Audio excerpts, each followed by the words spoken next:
maklemadangel mong ulabang alela o maralet raeungel laul Ingal muktan mo batokal si kangak oy talo o banggim raringal daw Makurugay imam alwa kuruko daraugi mga madabada sa daw yang akabla akaluro ko naringi ulo kumakne maringay alit mong ulabang alin ako maralin raeungin laul ulo kumakne madangel mo simle ulabang alin o darang nasir raoto rangarem yak sila de kararong ukabe kaltagoy hindi lurang ako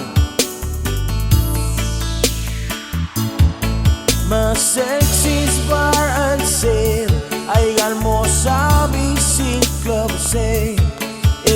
Club del Lorenzo sa aldaba amaraan selarong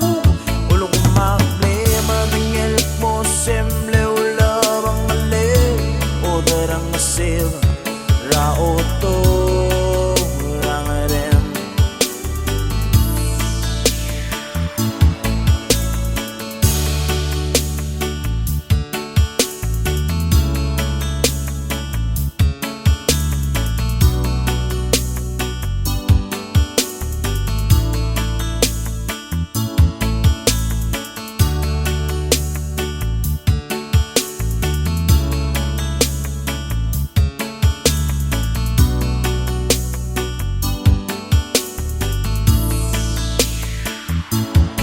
Maktimle alaw idalerong ukandya kalamare da umaralem yasil samle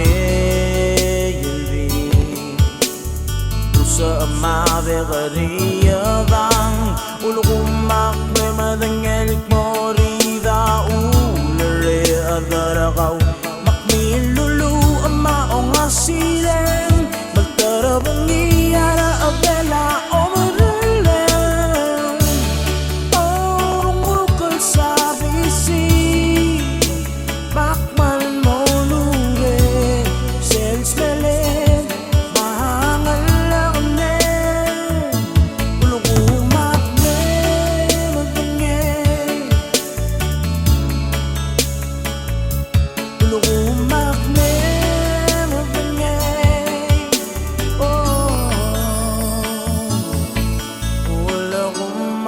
Madangel mong ulabang alin ala umaralim raeung